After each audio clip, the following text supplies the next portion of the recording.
Well, the first thing that we have to do is figure out if the sound is working. Yes. Does the sound work? I don't Because know. watch, people are going to get on and be like, "You have no sound," and we're going to find out that it's not working at all. I can't hear you. I hope they can hear us. Hopefully, they can hear us better than usual. Right. And in fact, I should probably employ the use of this on our regular live streams if it works. So they can hear Anna and myself. Exactly. And nice. I wouldn't have to sit back here looking like a fool, constantly going, "Speak louder, Yes. speak louder." But I don't know if it's working. Hey, people are coming on. Let us know. Can you guys, hear us? Let us know if the sound is any different. Like, can you hear? Is it better, worse? Can you hear Aaron better than usual? Can you hear me? We have this microphone plugged into my cell phone. But the problem is there's no setting on Facebook like to make sure it's actually working. Right. So I don't know if you guys are getting sound from my phone or from the microphone right now. Oh, you know what? You could go over up to the microphone and whisper. Hello. Is that loud? Does he set? Okay, stop. How are you doing today? Give them a minute. It's fine. You're such a weirdo. Okay, did you guys hear him whispering loudly? Or is it far away? Or is it really far away? Or is it just me muttering? Terry says she can always hear you, but you are louder. Did you hear me whispering into the microphone? Yes, that's the... Well, you got to That's the give them a test. minute, because remember, it's delayed. Right. So, let's see what they say about the whispers. Did you hear my ASMR? Did you... the ASMR whispers.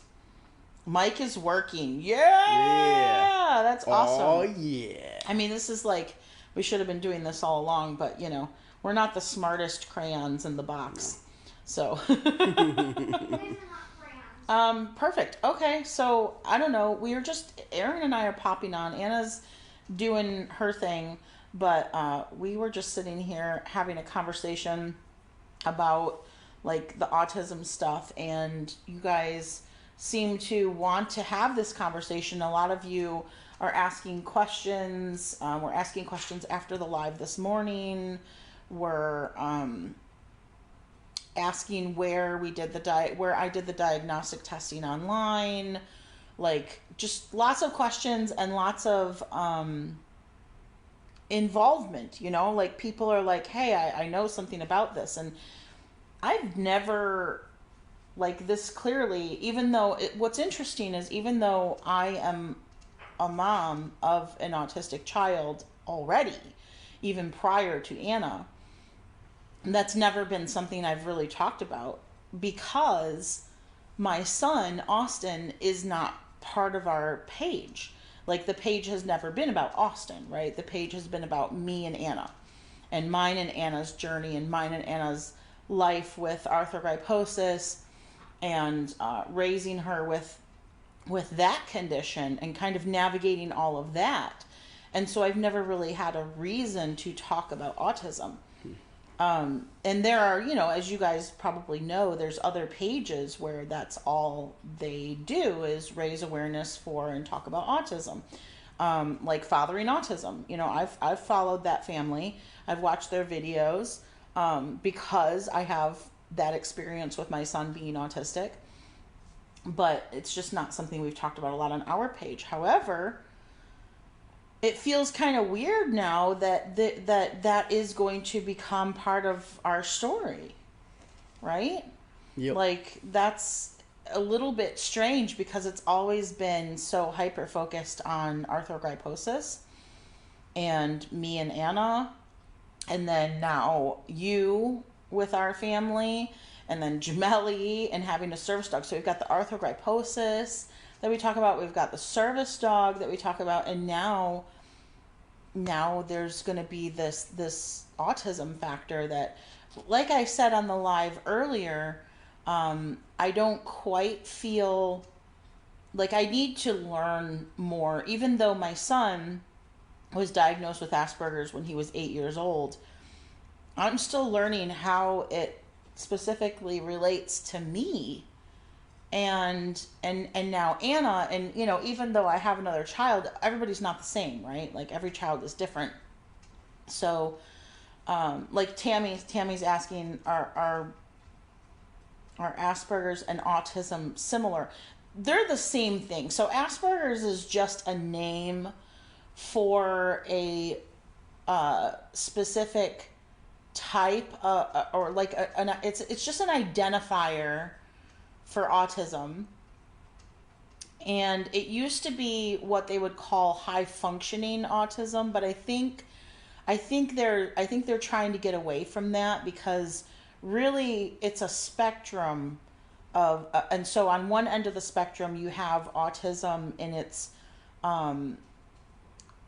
form where there's an inability to communicate, and there's a sensory there's difficulties with sensory. Like you see kids who are autistic and can't look anyone in the eye and can't speak, they're nonverbal, and they do stimming, right, where they flap, Do different like things to kind of calm soothe. themselves, right? Mm-hmm. Yeah. Exactly. And so that's like one end of the spectrum, right, where that's like a more affected. And then on the other end of the spectrum, you have basically Asperger's, which is what you see. Like Aaron, you were talking earlier about people in. Oh yeah, a lot of people who get into doing coding or engineering where you have to really focus in on things and kind of just get into your own little world and do stuff. They seem to gravitate to those types of jobs. It seems. I mean, so. And initially, when you come across people with Asperger's, like if you met my son on the street, you would have no idea that he's autistic. And same thing with me, same thing with Anna. Like if you just met us, you would not have any idea that that's even a thing in our life. But as you get to know us better, then you may start to notice these idiosyncrasies in the way that we communicate, and the way that we perceive things, and the way that we understand, and the way that we behave, and the way that we Process. yeah, process, exactly. It's like processing. You'll start to notice those things. And so I think what happens though, for the longest time, boys were easier to diagnose than girls. And the reason why they say that is because girls are really good at being social chameleons. Like they're really good at observing what's going on around them and figuring out, this is how I should behave to fit in, so I'm going to mimic that behavior. Yeah, they're better at emulating certain behaviors, and then nobody notices. Right. So it's harder to diagnose because you're like, well, you seem to act like everyone else. Why would we think that there's anything unusual? When in actuality, it's just masking. It's called masking. And girls are much better at that than boys. I know with my son, he was diagnosed, like I said, at age 8.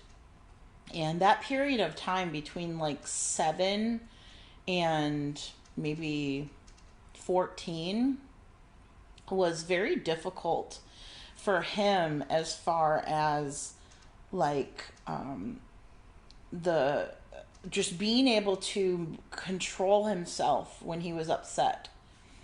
Like it was a very volatile time, you know.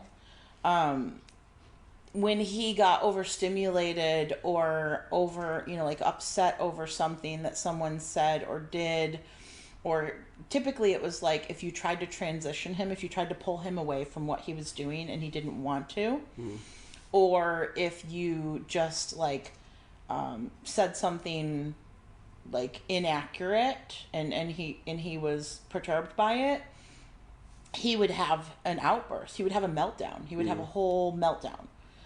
And Anna and I are prone to meltdowns too when we get, and like I understand I was actually just telling someone earlier about this, how, because people are always like, you don't need to come on and explain yourself, or you don't need to come on and defend yourself. And you guys don't understand. And I keep trying to tell everyone, when I come online to talk to you about something like that, it's not me explaining or defending myself, because I don't care. Like, I'm going to do whatever anyway. It's me, like, setting the record straight, because it's one of my biggest pet peeves and one of my biggest annoyances when someone makes up their own story and it's inaccurate. Like, you can Yeah. attest to the fact that inaccuracies drive Yeah. me nuts. I Whereas hate most it. people are like, whatever. Like, you're like, no, no, no, no, that's not It's right. not whatever. It's It's like, not not whatever. right. That's not. I need it to be true. I need it to be right. I need it to be correct. It's not whatever. It's very much not whatever. And yeah, maybe, like, people who don't have that idiosyncrasy, they can say, oh, whatever, I'll just move on and ignore it. Yeah, I mean, that's why people say, just don't let it bother you. Or why I don't get upset. I just don't, it doesn't affect me the same way. Like, because I feel that same way. Like, whatever, they just said that, who cares? I don't know who they are. But it But affects for you, me. yeah, it's a different story. And and those same types of things affect Anna. Anna, yeah, absolutely. And those same types of things affect my son.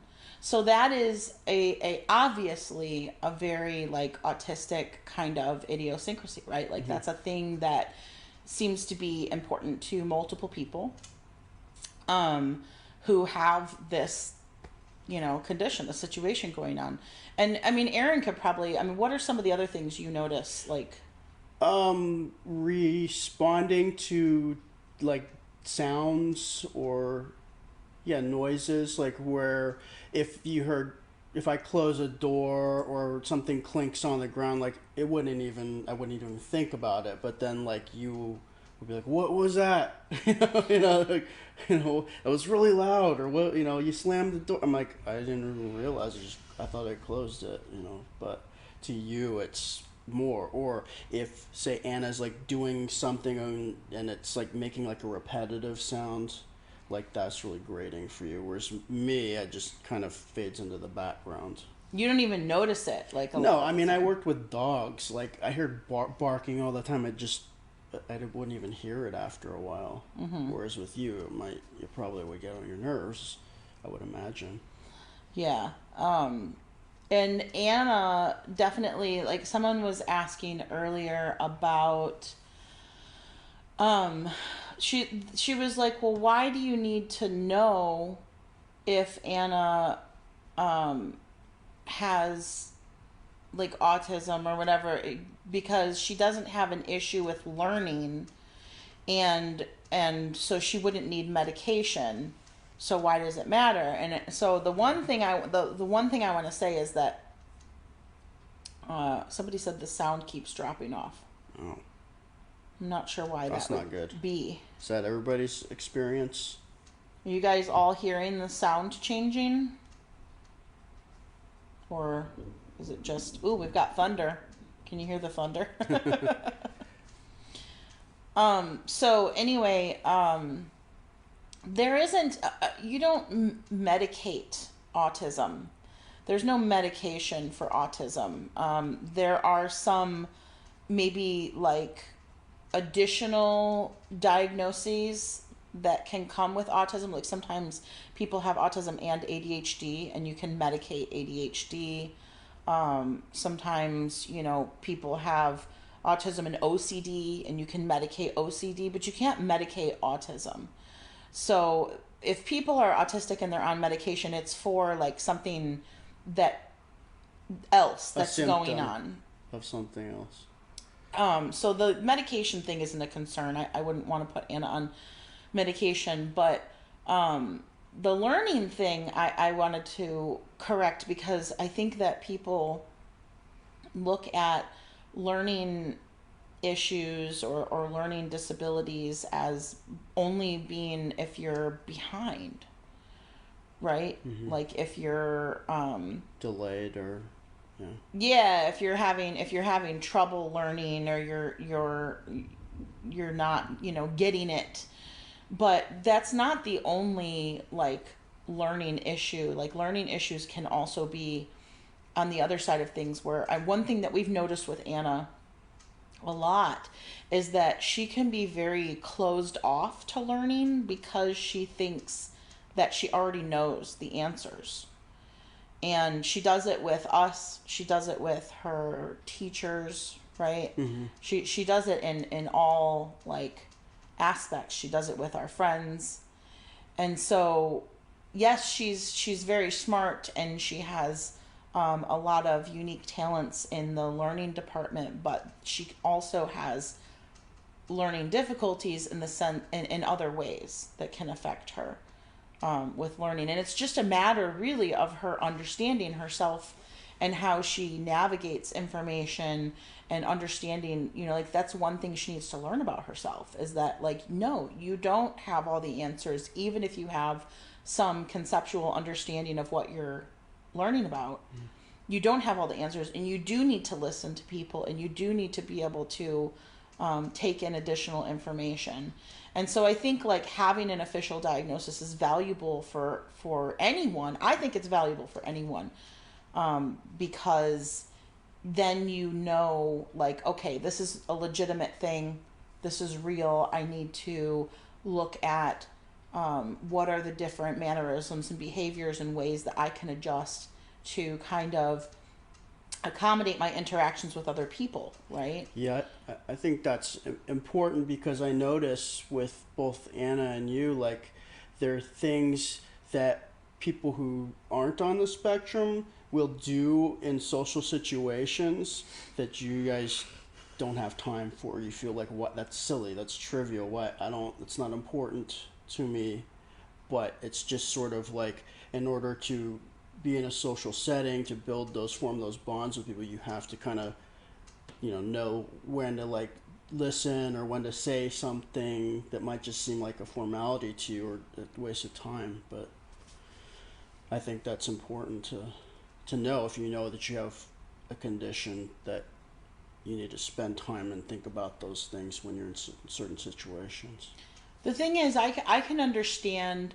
I can understand that. I think there's people who are older who maybe recognize some of this in themselves, and there was one woman who she was like, I'm 74, like I don't care to get an official diagnosis at this point. And I think I can understand that. Like, and of course it's a personal decision anyway. Like, it doesn't even matter if I understand it. Like, it's Right. totally up to the individual person if they want to have an official diagnosis or not.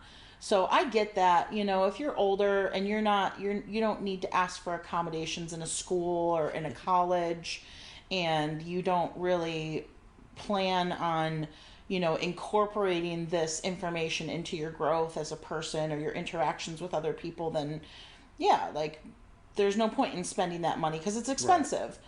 Right. Yeah. But if you still have, years of growth left to do, and you want to be introspective and learn more about yourself and how you interact with others, or like in Anna's case, she's probably going to go to college, I would think, and this allows her accommodations. So my son, when he was in school, he was able to get additional time for testing so that he could quell his anxiety and not have it affect his testing scores.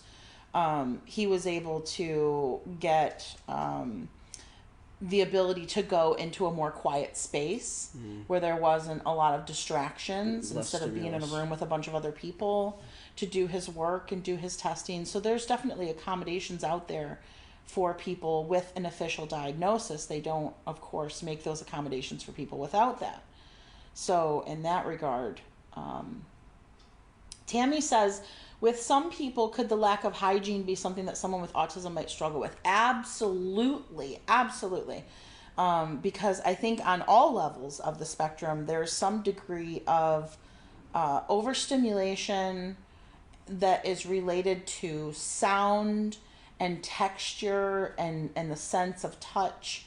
And so you run into issues where people with autism might put off showering because the shower makes them very uncomfortable. They don't like feeling wet, or they don't like having to, go through that whole process. of drying off, or The sounds. just, yeah, the sounds of the water might be hard for them to tolerate. Yeah, absolutely. There's all kinds of sensory issues that come up. The smells of the shampoo. Oh, for sure. Yeah, I'm super hypersensitive to smells. I mean, shampoo doesn't typically bother me, but like perfumes and stuff, I'm very sensitive to stuff like that. And I always smell things before other people. We're like, what does that smell? And they'll be like, I don't smell anything. I have smelled before other people so many times gas leaks. Like I've known about gas leaks before other people. Deceased rodents. Yeah. Yeah, I can In smell. the walls. Yeah, I'm like, the okay, house. something is fermenting there. Ugh. So, let's see. I have a friend that hates to shower because the water hurts her. She also doesn't comb her hair because it hurts her. Yeah, Anna has a kind of sensitive head. Yeah. Now that you mention it, yeah, she's very like when you brush her hair, when you brush Anna's hair, you gotta do it a certain way, or she's like, she doesn't want to do it. Right. Yeah. Lorraine says, you are what is called a super smeller. Shamika says, I've noticed some people with autism don't like their hair combed because it bothers them. Yep. There's the first things that I noticed with both of these kids, with my son and with Anna, that I I paid attention to it more with my son. Okay, let me back up. I'm going to explain something to you guys. When my son went to kindergarten, that's when we started hearing that there was a problem, because he had such a problem transitioning. Like, he would be off playing in his corner like he loved to do. I remember when he was 3 and 4 years old, he would take his blocks and his trains off to the corner, and he would stack everything by like color and by type, and he would want them organized just the way he wanted them. And he would do that for like 2 hours straight at age 3, not needing any intervention, not asking for anything, not needing any help, not wanting anyone to help him. Just, I'm going to sit over here and do my thing, and I am perfectly content. And so then when he went off to kindergarten, when he was 6, his dad and I started getting notices from the school that they were having problems transitioning him. He would not stop doing what he was doing on his own, stop playing and whatnot, to come over to circle time for group time. He didn't want anything to do with group time. He wanted to do his own thing with his trains and whatnot. So that's when I started, noticing that there was a problem, when someone else told me, because I never thought it was a big deal that he sat off on his own as a kid and played. I thought that was cool, Because you like, understood it, maybe. Well, and so that's kind of where I'm going with this. And so Austin, he had issues for a couple of years, and then I started really exploring a very more official diagnosis, right? Going through all of the processes to find out if it was, a thing. And I took him to University of Michigan, Ann Arbor, and I paid $1,500 for the Autism Center to diagnose him. It was a 3-day process. We had to drive in and out of Ann Arbor. It was an hour drive each way, 3 days in a row, and spend all day at the center. And they did extensive testing, and they took extensive paperwork from parents, from teachers, from everybody involved in his life. And then they gave us the report at the end and said, yeah, he's definitely, autistic.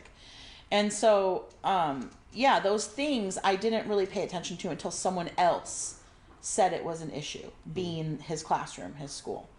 Now, fast forward to Anna. Looking back, she's always been the same way. And I've told people that, you guys know, if you've been around for a while, I've said it many, many times, that Anna has always been able to sit off on her own ever since she was very little and keep herself entertained for hours at a time. Right? She has always taken her toys and gone off into the corner and played and had her imagination and been very content and not wanted or asked for my involvement, and just happy to do that. And again, I always thought it was cool, because I'm like, wow, this is what a well-adjusted child that isn't jumping in my face, asking for my attention, asking for drinks, asking for snacks, up and down, all around, causing a bunch of chaos and mess. Like, I thought it was great. But you're right. That's what I realized kind of earlier today when I was talking about it, is that maybe I didn't recognize the signs in Anna because I'm the same way. So it didn't seem It unusual seems normal to me. to you. Right. It does. Why wouldn't you just want to go off and do your thing? Well, and it's not just that. There's a whole host of other things that probably someone else would have noticed. And what I'm finding as I talk to other people about it, they're like, yeah, you never noticed that? And I'm like, no, I never did, because I guess it doesn't seem unusual to me. Even Austin noticed things about Anna. Yeah, he did. And I'm surprised that he didn't He say didn't bring anything. it up. Maybe what do you think that was? I don't know. I'd have to ask him about it. And maybe just because he was living with us when she was real little, but then he moved out and he's been on his own, so maybe he just didn't, it didn't. Or maybe come it didn't occur to him because it was what he would have done, so it didn't really stand out to him. Yeah. So it seems to be more and more clear the more we kind of talk about it and think about it and look at things.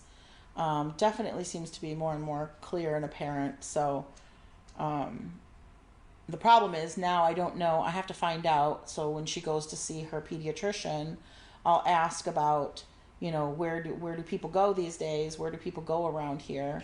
Because it seems like it's still something that insurances aren't covering. I don't really understand that. Like, and I maybe that's, maybe she'll have some. Do you guys know? Do you guys, like, who has dealt with this very recently? Do you guys have children or grandchildren who very recently have been diagnosed, and the insurance has covered it, or are people still finding that it's something you have to pay for out of pocket?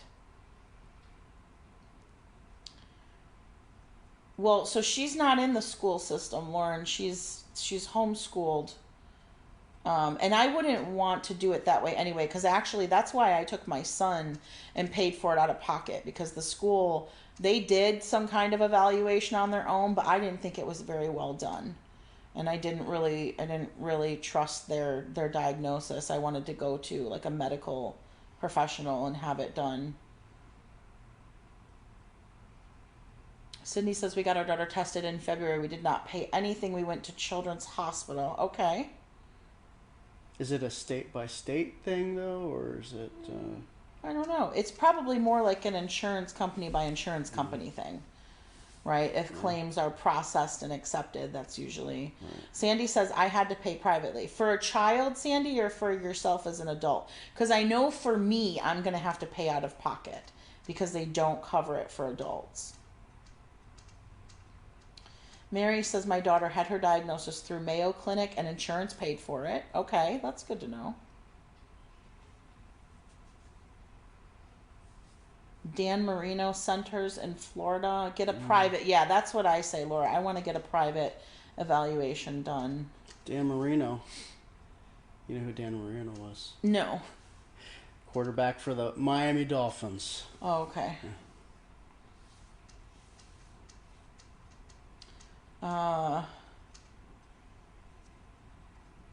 Oh, Sydney, you have primary insurance and Medicaid. See, I think that is the difference. Anna does not have Medicaid.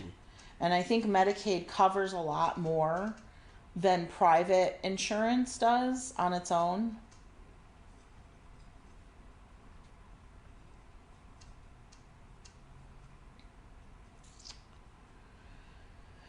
My child in elementary school didn't like what the school was saying. See, that's the problem I had even back when Austin was diagnosed, Sandy, is the school was giving him a diagnosis of ODD, which is oppositional defiance disorder. They were essentially just saying that he didn't have any sensory issues and he was just being difficult. He was a troublemaker. Yeah. That's what ODD is. And I was like, no, there's clearly something more going on here. So I'm really glad that I had the wherewithal to not only challenge them, but take it upon myself to figure out what was going on.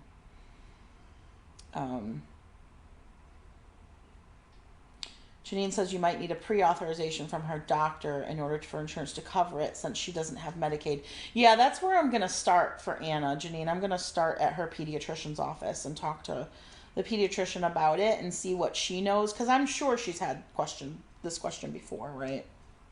And they probably have somewhere where they refer people. But for me, I think I'm going to have to, at some point when I can pull together the funds, just pay for it out of pocket. Insurance companies have different policies and plans. Yeah, it definitely, different types of coverage. Yeah, and it's not only just the different insurance company, but the different plan that you're on with the insurance company, right? Because they have like 12 different medical plans, and if you pay less money, you get not as much coverage. If you pay more money, you get better coverage. But like in our case, we're paying for the most primo top dollar Blue Cross Blue Shield plan available in Florida, and they still don't want to cover things. Like they wouldn't cover Anna's wheelchairs at all. It's ridiculous. Denise says Dan Marino Center offers free testing there in Weston, Florida. Thank you for that information, Denise. I will definitely look into it. In fact, we should write that down. Okay. Well, I'll remember it because I remember Dan Marino. Okay. Sherry says, does Anna qualify for disability? She does not. And a lot of people get very confused about this. They think that because she's disabled, that she automatically gets money. And that is so not true. And it's a huge misconception. So adults who are disabled, people over the age of 18, who are disabled, they can get disability. But children, when they are disabled, it is completely dependent upon the household income of their parents. So when Anna was younger, before I had adoption, before I adopted her, before the adoption was final, when I was just her legal guardian, she was on disability and she received Medicaid because it was not based on my income, it was based on her birth mom's income. And so she qualified at the time for disability and Medicaid. When I adopted her, it became dependent upon my income and she no longer qualified. So as soon as I adopted her in July of 2021, her disability and her Medicaid went away. So, and people, like, they don't understand that because they think, oh, all kids, if they're disabled, they get money. That is not true. Not true. You have to be underneath a certain income threshold. And I don't know exactly. I think the cap at the time when she was removed off of it, I think the max that you could earn in a year was like $60,000 or something like that. So if you make any more than $60,000 a year, your child will no longer qualify for it.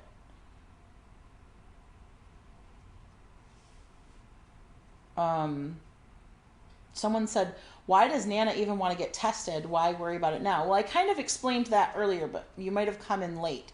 So for me personally, I find it very valuable to know for sure because I want to know if it's a legitimate thing. Like, I want to be able to learn more about how I process things, about how I interact differently. It's very confusing to me right now because, you know, I am who I am and I've never really felt like there was anything, I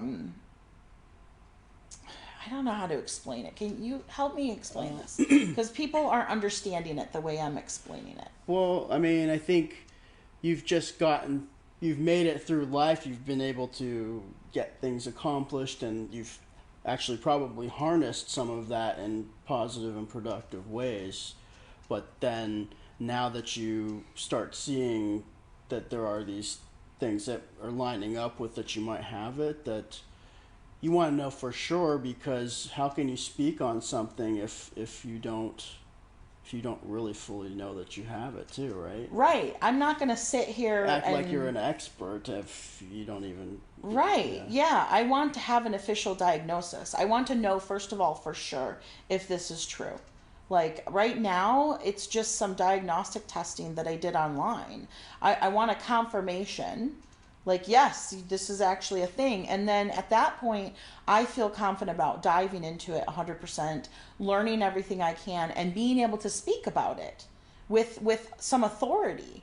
I'm not the type of person who's going to get on and just bullshit people. I'm not going to start talking about something that I don't feel confident and comfortable talking about. And, we're in a position where we talk to a lot of people about this stuff. There's hundreds and thousands of people following our page. And so, if I'm going to sit here and talk about something like this, I want to know what I'm talking about. I can relay my experience to you guys, but like right now, I don't have that full, like, yes, this is for sure a thing. Like all I can do is tell you kind of, what we're thinking and what we're seeing and what we're feeling. But yeah, I want to have the diagnosis. Like I said, other people I can understand if you're like older and you're like, what, I'm not planning on changing the way I do things, and I don't need getting along fine. I don't need any kind of accommodations because I'm not going to school or whatever. Like it's not necessary. I get that, and it's a personal decision anyway. So I'm not sure why it would bother anyone if I wanted to be like fully evaluated, because it's my decision anyway. But me personally, if you want to know why I want to do it, that's why. Because I want the confirmation, and I think it's valuable to have that information and know for sure, so that I can grow and improve as a person, so I can understand better how I process things differently, how I communicate things differently, how I can help people understand me better, and how I can understand other people better. I feel like I'm only 45 years old. I've got a lot of years left to interact with people, and I think that it's valuable. I think that for me, I think everyone should be constantly trying to grow and improve as a person. I can't imagine getting to a point in my life where I'm like, you know what? It doesn't matter because I am who I am and I'm not going to change. Maybe some people are comfortable with that. I'm not. I think for you too, like once you do get a diagnosis, then you're going to completely like try to learn as much as you can about it, but you're not going to invest all that time if it's just speculation and conjecture, right? Yeah, I mean, I've been looking up things here and there, but I haven't really done a deep dive. And I think you're at some level you're right. Like that's how I am with things. Like when I want to know, I'm all in. Right. Like I'm all, deep up in there in the weeds, getting all the information. And yeah, like that's just how I am. But I don't know. I need to go to the bathroom. Can someone Yeah, go ahead. Yeah, Elizabeth, that's what we are figuring out. That's what we are starting to understand for sure, about both Anna and myself. Hold on. Karen says you're gone, black screen. It's probably just your device. Try leaving and coming back. Sorry, this screen needs to be wiped. Hold on. Now you are going to see a black screen. Well, no, I put it back on your side. I was going to get on and talk to them facing me, but it's dirty. Anyway,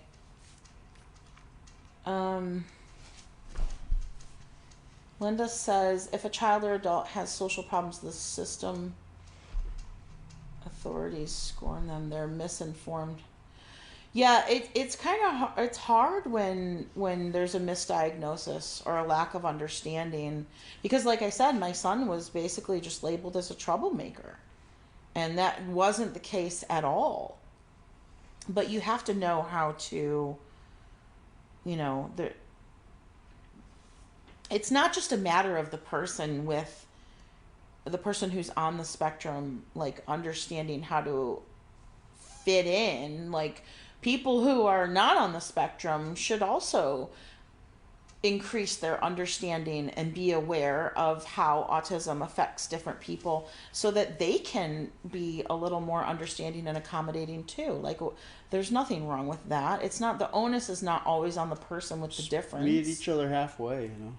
Yeah, like I would think if you're a person who cares about people and you want to be able to have positive, healthy interactions with more people, then you would also be interested in learning about autism and how it affects people so that you can recognize when you're interacting with someone who may be on the spectrum, and you can understand that, you know, some of the things that you're finding annoying may be, you know, just part of the way they process things or part of the way they handle things.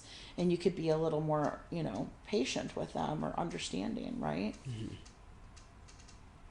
Karen says, could you and Anna just be exceptionally intelligent? No, because it's not about the intelligence, actually.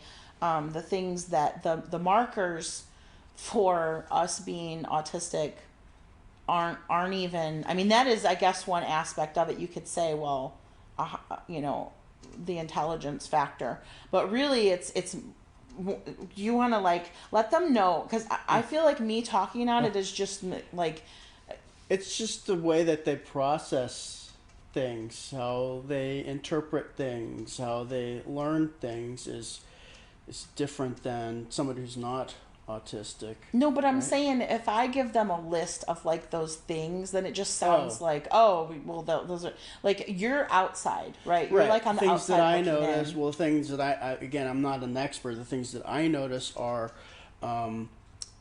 really get interested in things, very like really interested in things, and more so than what I would get into something, or how you interact with people is a little different. I would say that a lot of people like to do small talk, and you know, that's kind of how the banter is kind of how you build bonds with people that way. And somebody asks you, well, how's your day today? They really don't want to know the whole story of what's happening, what's going on. They just want to say, oh yeah, pretty good. And then you're like, oh yeah, well, how are you? And I'm good too. For somebody, I think, like, that I've noticed between Anna and Nana, they don't have time for that. It's like, you know, if you ask me how I'm doing, I'm gonna tell you, and I'm gonna tell you all the things. Or when you first greet somebody, there's a whole, oh, how you doing? You look great. I haven't seen you in a while. Like, what have you been up to? For Anna, and I've seen this, is like, she's like straight, okay, here, we're gonna do this. Like, when she sees somebody that she hasn't seen, it's all that's kind of pushed aside. It's like, okay, let's go play, or let's go do this thing, and I'm interested in that. And there's not a lot of that. How have you been? No, there's no niceties or small talk, because why? Like, let's get to it. Yeah, and I think in their mind, it's just it's fluff. Right. It's not important.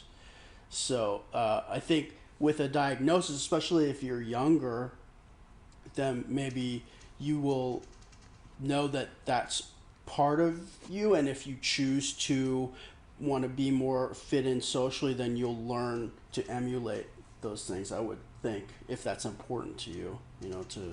Sharon says Aaron is describing social skills lacking.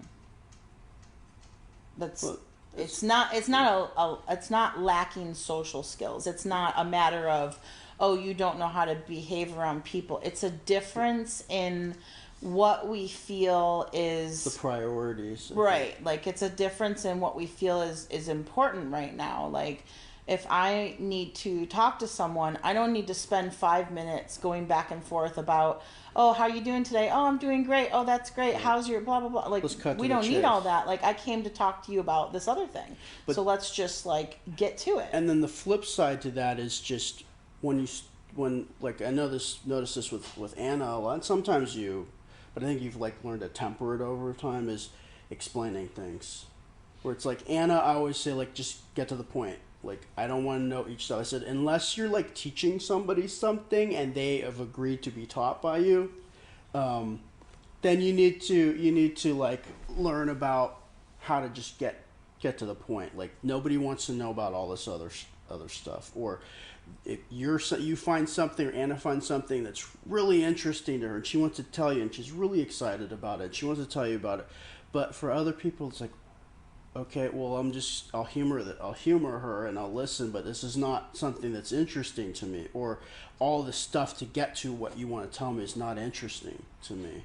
I mean, I do that too. I think that's a very, like, I mean, that people always say that I talk too much.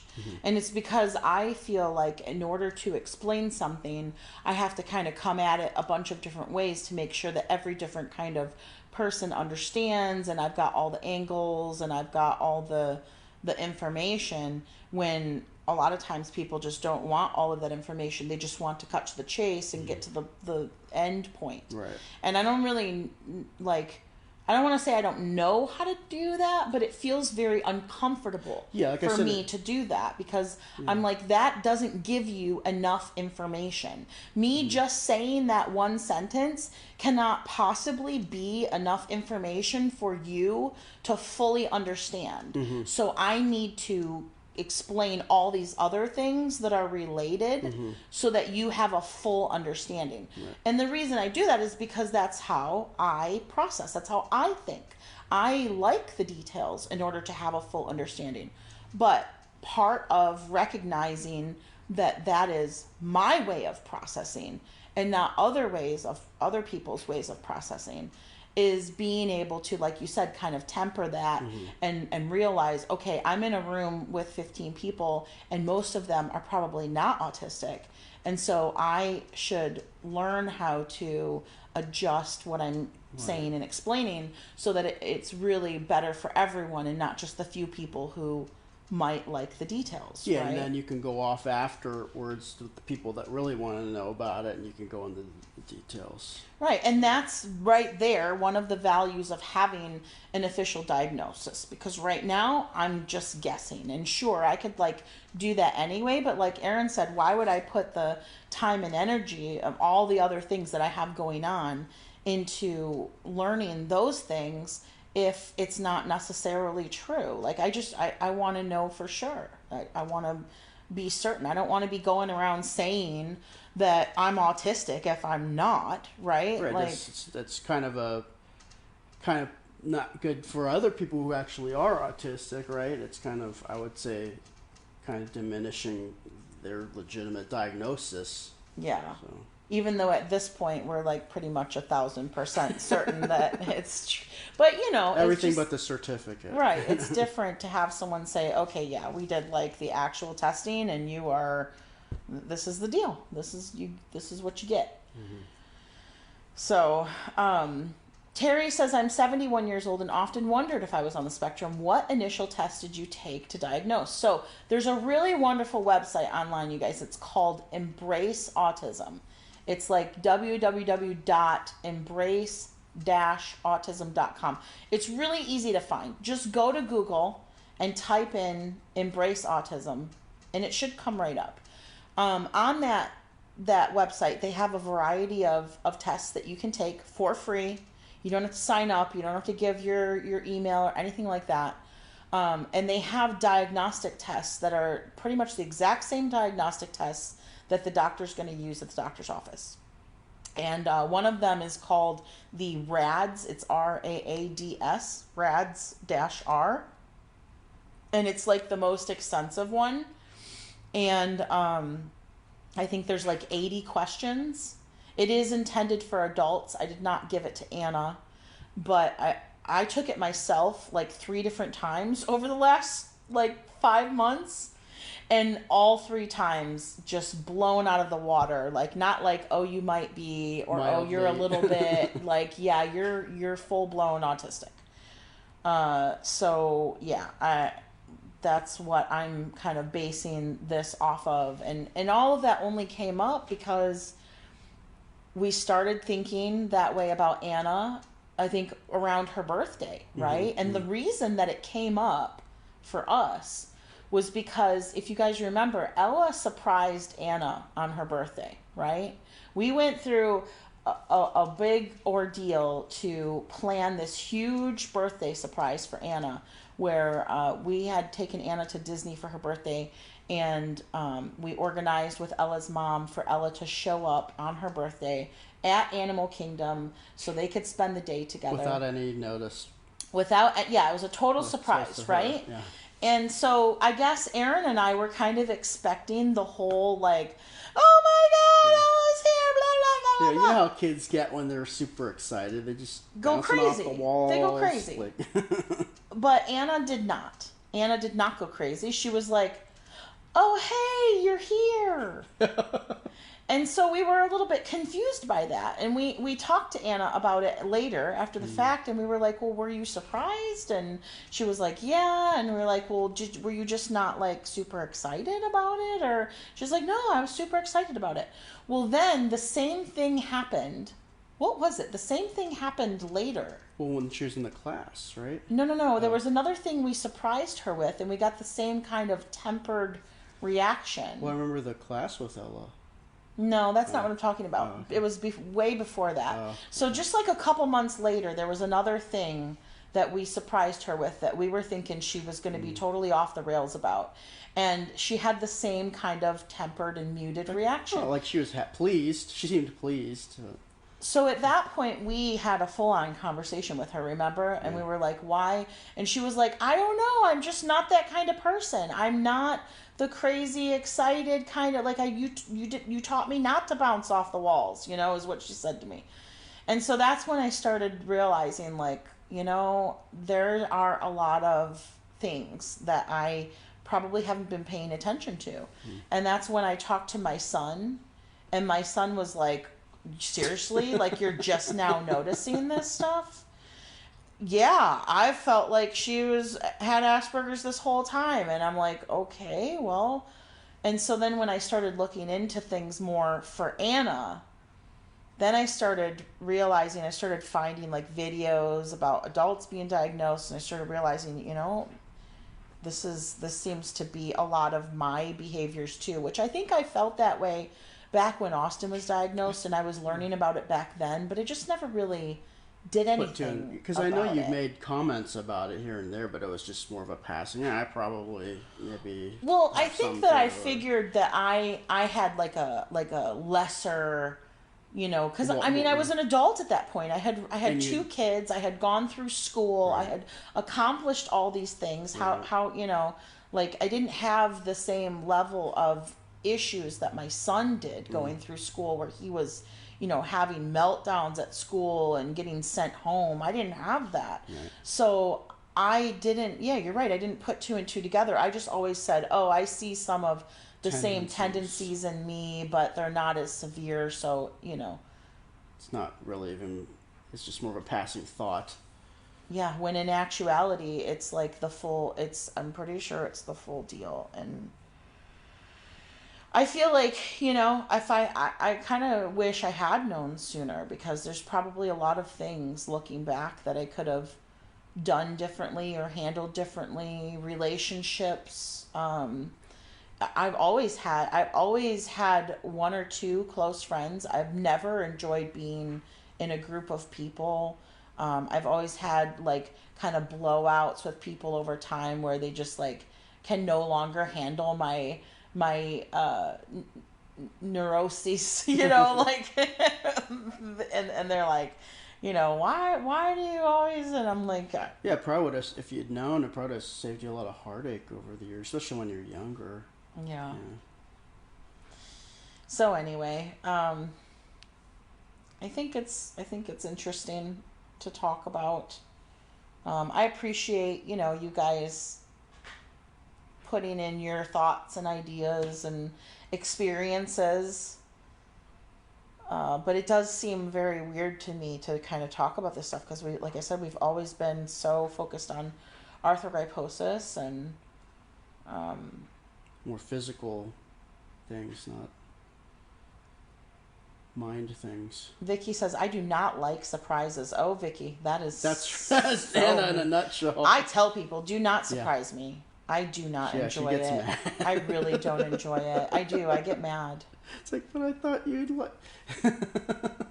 Yeah, I don't know why. Like, and people are like, well, you need to do it. You need to do it for other people. You need to to do it so other people feel good. So I have to be uncomfortable so other people can feel the joy of surprising me. How is it joyful for them if I'm uncomfortable? How are you enjoying me being uncomfortable? Yeah, that's funny. Linda says, I only like good surprises. Well, yes. But I don't even like good surprises. Right. I just do not appreciate, I don't like not knowing. I need to be prepared. Yeah. Was it the dog reveal for Anna that she didn't react? No, it wasn't the dog reveal. It was something that Erin and I had surprised her with privately. And then we were just like, wow, okay. I guess that was that didn't work. You know, and I felt bad because when we were talking to Anna about it, I kind of got the feeling that she felt like we were thinking it was a bad thing, that she didn't have a big, over exuberant emotional reaction, and she started feeling a little self-conscious about it. And I was like, no. This is not something that you have to do. This is not something that you should do. Like, I'm just trying to understand from you, because I'm not you and I don't know why it's not, just why you don't have that reaction. It was just more like an understanding you better type thing.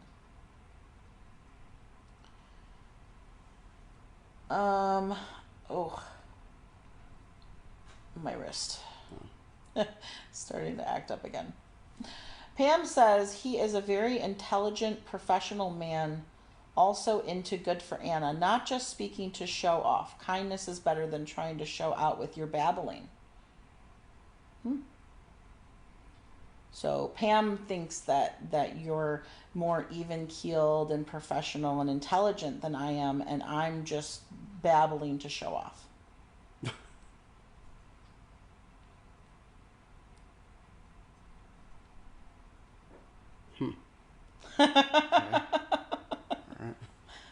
Those are Pam's thoughts. That's her contribution to the conversation.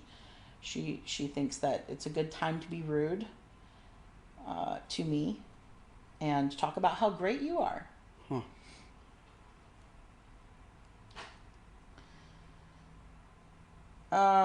Anyway, I think we're gonna go. That's the way to put a damper on things. We've been on for an hour though, so I think it's time to go. We can definitely talk about this stuff, more as I learn more, as I understand things better. I don't know at what point I'm going to be able to go get like an actual diagnosis, but it's not like super urgent priority, so it'll happen when it happens. Anna isn't going to see, I wonder, that's not something, no, that wouldn't be something that we'd do for Dr. Feldman. She's not going to see her pediatrician for a while, so it probably won't happen for Anna for a while either. But, I mean, we can definitely talk about this stuff more, just kind of toss things around. I don't have any definitives, and I guess it's just good to let people know that it's like something that's happening in our world, something that we are dealing with, even though, you guys may not see it all the time. So that's kind of where we're at with things. And on that note, I guess we'll catch up with you guys later. We are going to try and finish that game tonight. Right. And it's the weekend, so Anna doesn't have to go to bed super early. So if you want to see if she's ready for 4th grade. Yeah. As determined by that game. As determined by the game. Right. Yeah. All right. Well, we'll talk to you guys in a little while. So go enjoy your dinner. Have a good rest of your evening. And we'll talk to you guys soon. Okay? Bye.